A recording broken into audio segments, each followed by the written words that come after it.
साबुदाण्याचे लाडू हे पारंपरिक रेसिपी आहे। या पारंपरिक रेसिपीला अजून चविष्ट आणि हेल्दी बनवूया। नमस्कार, मी प्रतिभा दारंवार दाज किचनमध्ये आपल्या सर्वांचं स्वागत आहे।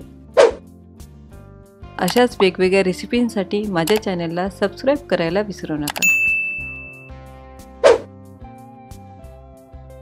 व्हिडिओच्या खाली असं लाल बटन असेल तर तुम्ही ते क्लिक करा आणि असं ग्रे असेल तर तुम्ही ऑलरेडी सबस्क्राइब केलेला आहे। पॅन गरम करायला ठेवलेला आहे। यामध्ये अर्धा कप साबुदाणा टाकून भाजून घेऊ। साबुदाणा भाजताना गॅसचा फ्लेम लो टू मीडियम ठेवायचा आहे। साबुदाणा थोडा फुलेपर्यंत आपल्याला भाजून घ्यायचा आहे। हा छान झालेला आहे। गॅस बंद करून घ्या। याच पॅन मध्ये 1.5 कप मखाने भाजून घेऊ।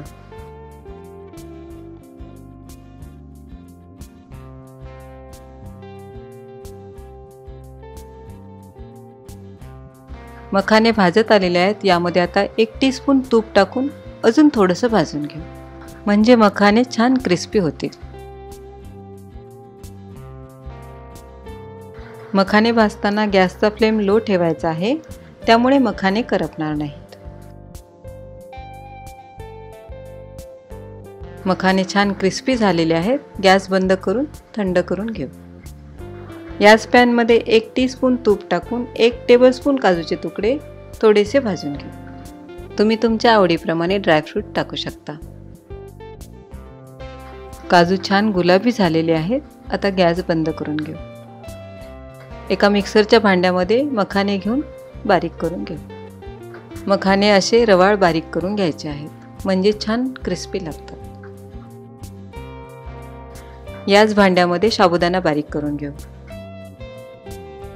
साबुदाणा थोडा रवाळ बारीक करून घ्यायचा आहे, म्हणजे लाडू चिकट लागणार नाही आणि कुरकुरीत लागेल।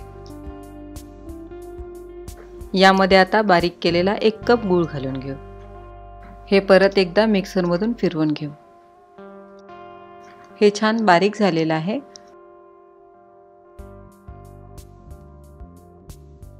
काजू भाजून घेतलेल्या पॅन मध्ये हे मिश्रण टाकून घेऊ।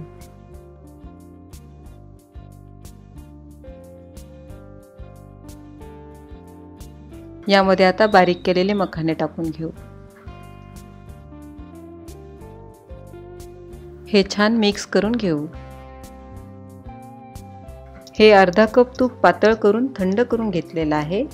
आता हे थोडं थोडं टाकून मिक्स करून घेऊ। हे मी साजूक तूप घेतलेलं आहे।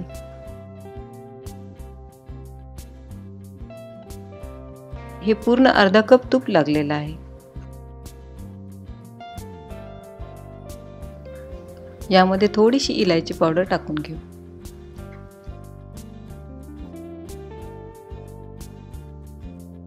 आता आपण याचे लाडू बनवून घेऊ।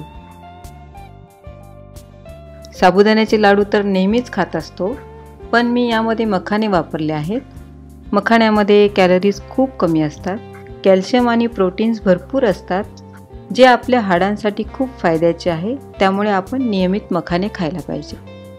मखाण्यासोबतच यामध्ये साखरेऐवजी गूळ वापरला आहे, त्यामुळे लाडू खूप हेल्दी बनतात। हे मिश्रण थोडं रवाळ असल्यामुळे हाताने गच्च दाबून लाडू बनवायचा आहे।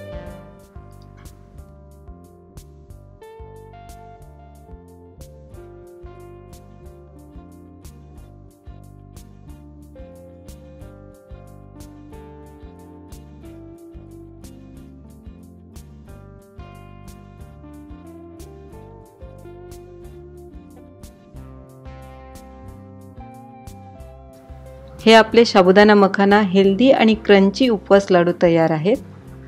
तुम्ही नक्की करून पहा आणि कमेंट्स करून मला सांगा। तुम्हाला ही रेसिपी आवडली असल्यास लाईक करा, शेअर करा आणि सबस्क्राइब करायला विसरू नका।